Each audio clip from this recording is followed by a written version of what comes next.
Hey everyone, in this week there will be no flights, there will be no more friends, and absolutely no food because the master of the workhouse says, no, welcome to Talk Show. Here we go. In U.S. news, one of the biggest developments so far has been this recent huge cancellation of flights. Not a few flights, not one or two.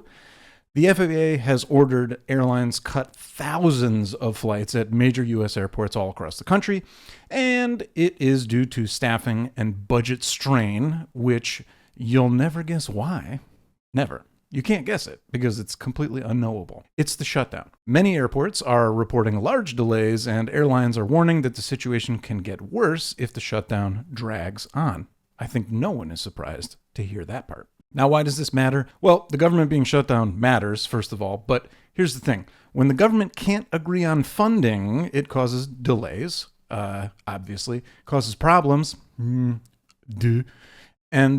everybody, from travelers to businesses, everybody has to deal with all this nonsense because the agencies that keep things running smooth are also under the extra stress. Okay, so imagine replacing the entire staff of the FAA with lemmings in heat, which you know it's only going to work so long before they all throw themselves off a cliff at the end of the mating season. The next bit, however, is not so funny.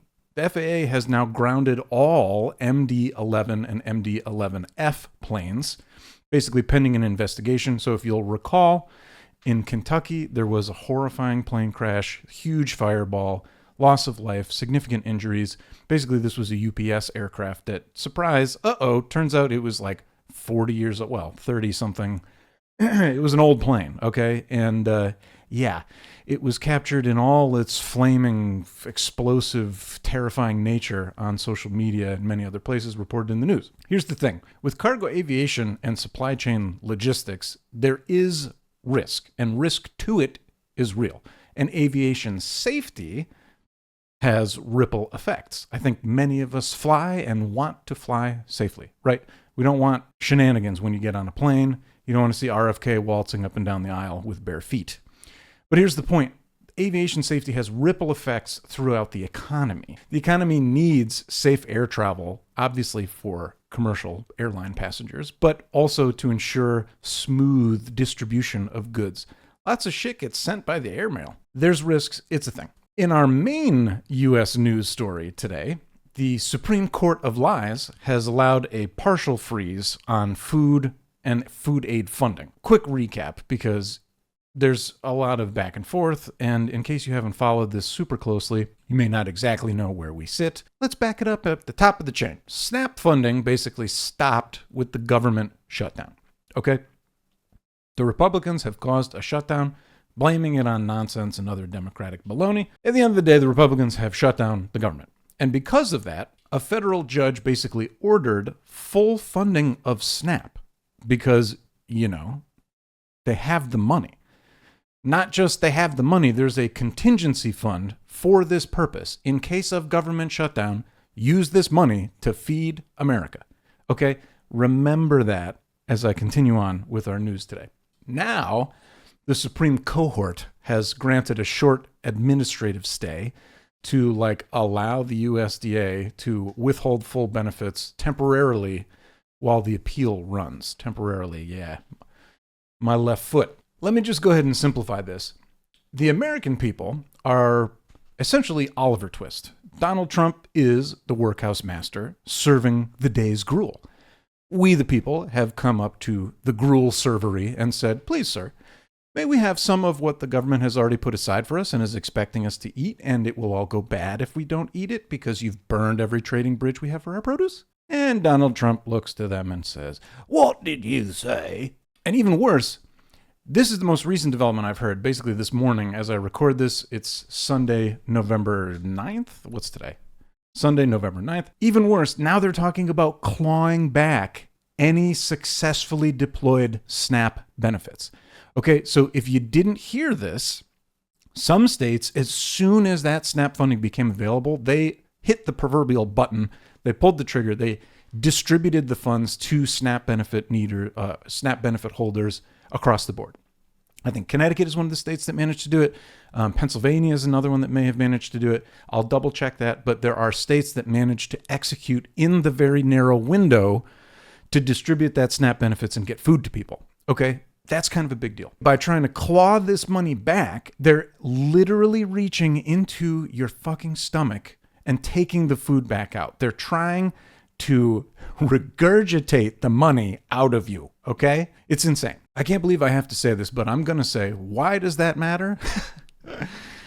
Oh, sweet, merciful, tiniest, babiest of Jesuses. Goodness gracious. So SNAP touches millions of Americans. Millions of Americans depend on SNAP benefits. Not like one guy and no one likes him. No, it's like good, hardworking people all across America depend on SNAP benefits.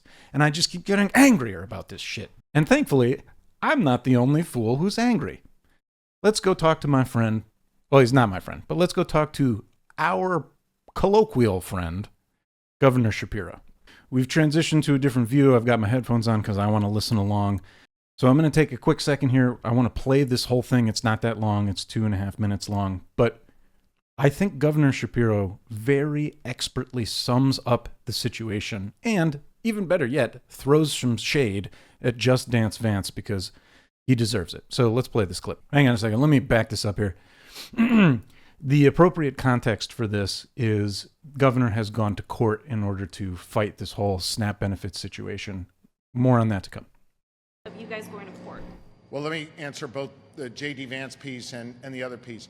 This is as a result of us continuing to push legally with the judge and the judge ruling that no longer would there be a partial payment, but the full payment. And the moment we got that ruling, Secretary Arkush went into action, pushed that button, and got the dollars flowing again, the federal dollars.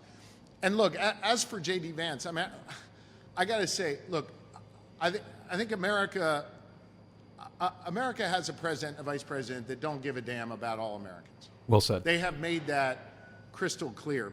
And I mean, at least with Donald Trump, he's transparent about that. J.D. Vance is a total phony. And let me explain why. J.D. Vance rose to some prominence by writing a book about growing up in Appalachia, where there's a whole lot of people who get SNAP. He made millions of dollars on the backs of telling their stories, and then he turned his damn back on those very people who he likes to write about and claim as his own. Here's another thing J.D. Vance claims. He claims to be a person of faith. I know my Bible. Oh, boy. And my Bible teaches us that we are to love thy neighbor. And we are to feed the hungry. Deuteronomy says, if you see a person who is in need, you don't give them a clenched fist, you open up your hand. So for J.D. Vance now to turn around after claiming all these things his whole life and literally go to court to stop hungry people from eating, right, that is not only phony, it is shameful. And this is who is leading America today. And folks got to wake up and realize the people who are leading in America quite literally want to keep people hungry. And you'll excuse me for getting emotional about it, but when I see hungry people in my state who are hungry because of J.D. Vance's bullshit politics, that makes me angry. And that's why I went to court. And that's why we're funding SHARE. And that's why we're putting dollars back on people's SNAP cards, because that's what the people of Pennsylvania deserve, and America deserves better than J.D. Vance. Oh, God, scathing, just deliciously scathing. And oh man, Governor Shapiro, please scathe on, my man. J.D. Vance, you're a straight up phony, you big fat phony. He's a phony. He's a big fat phony. Okay. Friendly reminder, my shirt says, "Make Nazis Afraid Again." I know because of the angle, I'm cut off a bit here in many of my presentations, but thank you for sticking with me. I think we can all agree that the situation is ugly. Thanks to Governor Shapiro for saying kind of what's on everyone else's mind. In something resembling good news, the Supreme Bork is also reviewing tariffs. Turns out they may actually be unconstitutional. What? Crazy, right? Some of the justices are now on record even saying that the tariffs are a tax on the American people. Ha ha! Take that, Trump, you suck. I didn't expect it, but it at least appears that there may, the slightest glimmer of a may, there may be questioning of the legality of Trump's tariff policies, especially since they hinge, not the dating app, they hinge on the claiming of emergency presidential powers provided to the Supreme Chancellor during the Naboo conflict. I had you up until that last part, right? Literally like the Emperor's Playbook, but stupider. Execute Order 69-420, Fool Squad. Anyways, why does it matter? I can't believe I have to keep saying this, but it matters. I, for one, am tired of my dinosaur-shaped Impossible Nuggets being 50% pricier. I don't know about you. The lies are just so blatant and everywhere. Everything is more expensive.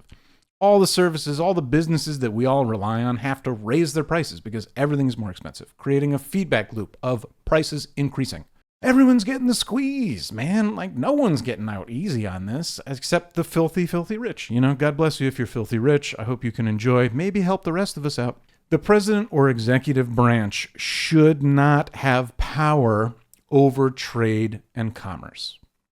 Okay, let's zoom out a little bit and take a look at the world around us. Oops, it's also on fire. That's right. In our main story tonight, our main world news story tonight, 2025, year of our Lord, 2025, is set to be either the second or third warmest year on record. That's bad. It's not good. According to the World Meteorological Society, did I say that right? World Meteorological Society, the WMO, that's easier to say, global temps continue to be among the highest ever recorded, which sort of underlines the ongoing climate warming trend. I know I felt my first taste of the intangible dread of adulthood as I learned about climate change and some of the many tipping points we've now identified, a fair 10 years ago. Things like the AMOC, which is a big ocean current thingy that transfers enormous amounts of heat around the globe. It's very important. And learning about these things and the effects of what would happen if these tipping points are reached, suffice to say, that shit's scary. Like, real scary. Existential crisis scary. Apocalyptic Ragnarok type scary. Let's start with the bad news. Sorry. According to the Global Tipping Points report released earlier this year, I read this whole thing basically back to front because this stuff fascinates me, and as I have said, it also terrifies me. We're pretty much going to blow right past that 1.5 degrees Celsius agreement, which I think was from the original Paris Accords, the Paris Climate Change Agreements, which I'm also phrasing poorly, but you know what I'm talking about, hopefully. Yeah, so it looks like we're going to blast right past 1.5, and it starts to get real spicy, like terrifyingly, dangerously apocalyptic above 2 degrees. And then it's just a straight on like catastrophe. It is literally the end of the world above 3 degrees. An extreme change above 3 degrees. Current policies put us on track right in between that magical 2 to 3 degrees bracket where everyone dies. Oh yeah.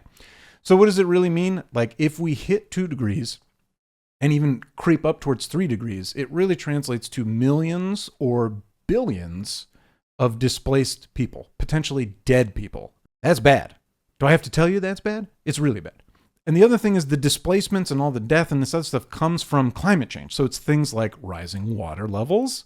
Yeah, sea level could be 10 feet higher. So all those coastline places you like, they just might be underwater.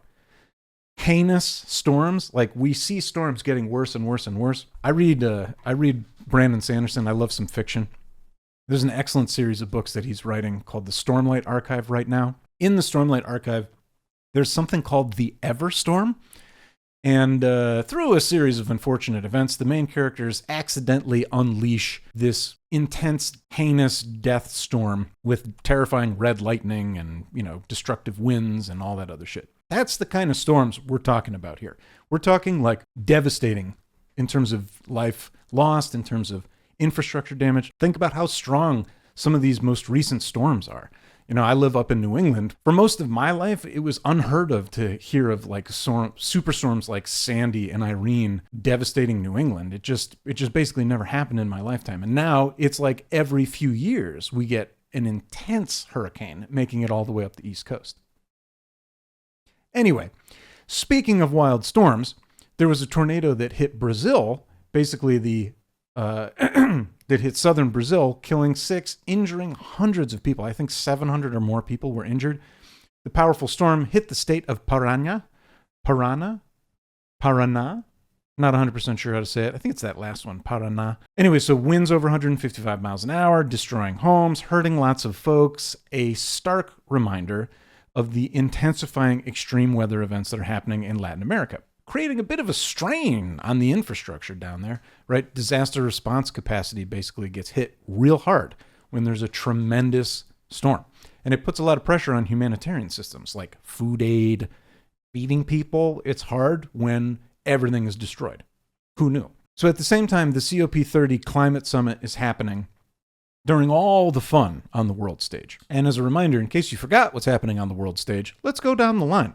Number 1, Russia continues to ravage Ukraine. Number 2, Israel continues to fuck up Gaza. Number 3, there's a civil war in Sudan and in Myanmar. That's 2 different areas, not in the same country. Not on the same continent. There's conflict in the Democratic Republic of Congo. And that's not even getting into the military juntas of Burkina Faso, Mali, Niger fighting against the jihadist troops linked to ISIS and Al-Qaeda, plus other local defense militias. Did you know all that shit was happening? I didn't know all that shit was happening. All that shit is happening right now as the UN is hosting this COP30 climate summit. So what is it? Well, it's a big old climate conference hosted by the UN, as I said, and it's not going great so far. Basically, there's a lot of resistance to fossil fuel reduction. Can't imagine why. And there's apparently uncertainty about finance for vulnerable countries. Can't imagine why, with all the unrest and people being murdered everywhere. Speaking of conflict, and I've mentioned Russia before, Russia just ran another large-scale air and drone attack series against Ukraine, hitting energy grids, housing infrastructure near the border. It all sucks really, really badly. It sucks horrifically for those who come from Ukraine and have had to flee, etc. It also sucks for Europe as a whole. And then again, don't forget the humongous number of refugees that are fleeing for their very lives. I mentioned them before. I will mention them again. They deserve to be mentioned. You deserve to remember that. Last but not least, God, this one really cooks my noodles. Last but not least, Syrian President Ahmed al-Shara, and hopefully I'm saying that right, he's set to visit the U.S. again. Not super cool, especially considering Syria has sort of historically been very isolationist, Sean Connery might say. So it's unexpected since this is the second visit of this president since September. And as a friendly reminder, because I also forgot the last time we had a visit prior to that, it was 1967. That we had our last visit from Syria. Why, you might ask? Let's have a look-see. It's terrorism. Basically, that's it. I don't even really need to go much more into detail than that, but I will because you want me to. They give lots of money to terrorism. They support terrorist groups, and they have even offered recruitment, training, safe haven, or logistical assistance to terrorist organizations. These are not spirit fingers. These are spirit fingers. Naturally, this is Donald Trump's kind of thug. You know what I mean? People who give zero fucks about anybody. They only care about the flow of moolah. And honestly, I would bet you money we're going to hear about the Mango King mentioning, going to open this incredible new golf course right in the middle of the Syrian desert for the cool price of $22 billion, half of which goes straight into the Trump Presidential Library. Perfect. Gotta hate it so much. Speaking of the Mango King increasing his wealth, I don't know if you knew this, but since taking over, Trumpy boy has increased his wealth by over $3 billion. I think it's 3.6 or 3.7 since taking over. Jimmy Carter had to give up his family peanut farm, but Trump just rakes in $3 billion. Nobody bats an eye. Great. The last thing I want to call out in today's show is while it is disgusting and terrible, it appears that we have not lost the narrative on the Epstein files. God, it all just sucks. Everything sucks today. The DOJ even recently commented that the Epstein files are worse than they thought. If you read between the extremely easy to read in between lines here, the only thing that could be worse than what we already know about the Epstein files and Trump is trafficking children.